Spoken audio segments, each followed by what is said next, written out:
Nilimsikia mmoja katika waandaaji wa nje anasema, hebu tarehe 9 liakhirisheni, nendeni subirini Christmas, kwa sababu sasa hivi wamejipanga.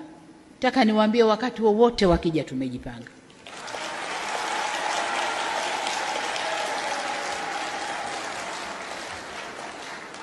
Wakati wowote wakija tumejipanga.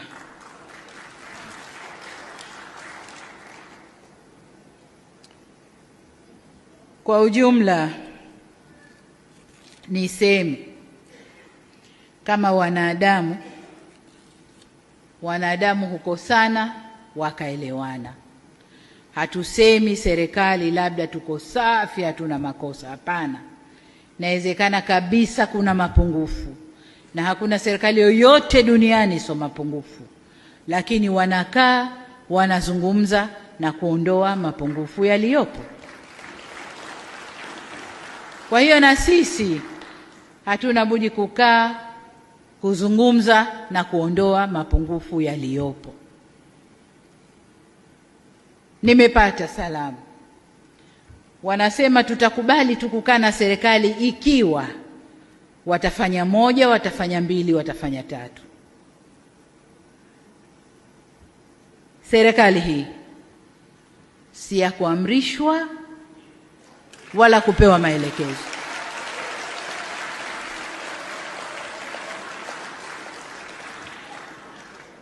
Tumewataka wenzetu tuzungumze, waje kwenye meza tuzungumze, na nimepata salamu za wengine wanaowapa nguvu. Hakuna mazungumzo mpaka mumwachie huyu, mufanye hili, mufanye hili.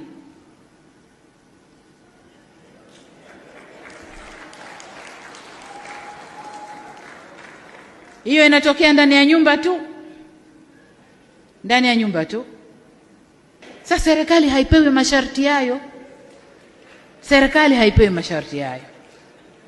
Labda serikali ya wanafunzi kwa walimu wao, hilo linakuwa serikali ya wanafunzi, hamtapata hili mpaka mfanye hivi, wanafunzi watafanya. Lakini sovereign state yenye kujielewa na kuendesha mambo yake,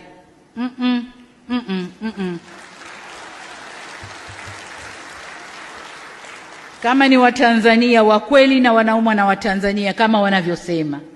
Maana mara nyingi wanasema tunasema kwa ajili ya wananchi. Unajiuliza wepi? Wepi? Kama kwa ajili ya wananchi, wananchi walishasema, walishatoa maamuzi. Wameipa CCM 97%. Hayo ndio maamuzi ya wananchi. Hotuba ya Samia ya leo jamani. Hata kama mtu ulikuwa hujapanga kuandamana tarehe 9, utaandamana. Na sio kwa kutokujua unachokitaka, kwa kujua unachokitaka. Tunataka tuchague viongozi ambao wana mental capacity ya kutuongoza. Sio kiongozi anasimama mbele ya watu alafu anazidi kuwajaza hasira. Anazidi kuwaumiza mioyo yao ambayo imeshavunjika. Yaani unaposema ile nguvu ilikuwa inatumika, ilikuwa inastahili, ina maana ulikuwa unamaanisha watu walivyouawa walikuwa wanastahili hiyo adhabu ya kifo. Watoto watu walivyouawa walikuwa wanastahili hiyo adhabu ya kifo. Hebu imagine ndio mtoto wako hapo Samia ameuawa. Je, ungesimama na kusema maneno hayo? Na wale wanaopiga makofi. Safari tunayo ndefu sana wa Tanzania. Yaani hichi kizazi cha hawa wazee ambao wametokea kwenye enzi za ukoloni huko, wana trauma moyoni mwao ya ile ukoloni, ule utumwa haujawatoka. Alafu wanafikiri hichi kizazi nacho kina ile idea hiyo ya mambo ya utumwa, sio mambo ya nini, wakati hiki kizazi ni tofauti kabisa. Na ndio maana hakitaka kupelekeshwa. Na akiogopi, kizazi hiki akiogopi. Kwa hiyo unapokuja pale na maneno ya kusema mtu ameandamana hakujua anachokitafuta, alafu bado ukamuua kwa kujua kwamba huyu mtu pamoja na ajua anachokitafuta na bado unampa adhabu ya kifo. Hiyo ni mbaya sana na inaumiza sana, na watu wataandamana hiyo tarehe 9 wengi kuliko ambavyo walivuzania kwa hizi hasira wanavyozidi kuzichochea mioyoni mwao. Kumbuka hapo kuna wazazi, kuna ndugu, kuna majirani wamepoteza watu wao. Alafu unakuja unasema hiyo nguvu ilikuwa inawastahili na walikuwa wajua wanachokitaka. Alafu baada hapo unasema tena kila mtu ana haki ya kuishi, kila mtu ana haki ya kufurahia maisha. Kivipi na wakati umeshahukumu watu vifo? Alafu kama waliuawa kwa sababu ya kuchoma mwendokasi, kuna mafisadi ambao wana matrilioni ya mwendokasi kwenye akaunti zao. Hatujai kuona wakihukumiwa vifo. Bado kuna mafisadi wana matrilioni ya hela za barabara na vitu vingine, madawa ya watu na vitu vingine vingi wameshikilia kwenye akaunti zao. Hatujai kuona mkiwashughulikia kwa chochote, hata hizo adhabu ya vifo. Wale mafisadi wangetakiwa wanyongwe kabla hao watoto hawajauawa wanaodai haki. Bado hatujaanza kudai hao mafisadi washughulikiwe. Wanadaiwa tu haki, mnashindwa kutoa. Toeni katiba mpya, mnashindwa kutoa. Unakuja tu kuhutubia vitu vya kuzidi kuumiza watu. Yaani inaonekana kama mnataka tu kuumiza watu. Yaani kwamba okay, mtanifanya nini? Hukumu yaja. Haya, hayana muda. Havina muda. Haya, mmeshatutia hasira, ongereni.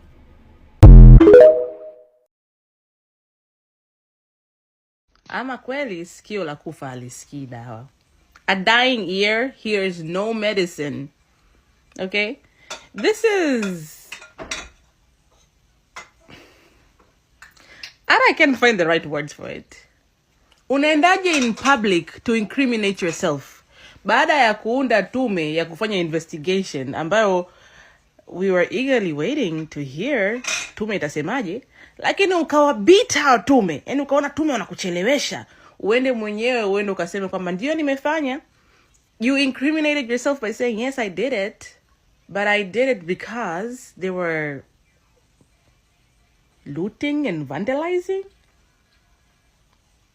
Nani anamshauri huyu rais jamani? Hivi mnaona ni sawa mnavyomshauri? Au ni kwamba mnamshauri afia akifika kule anabadilika? Yaani sielewa, mimi sielewi. I don't understand. Make it make sense.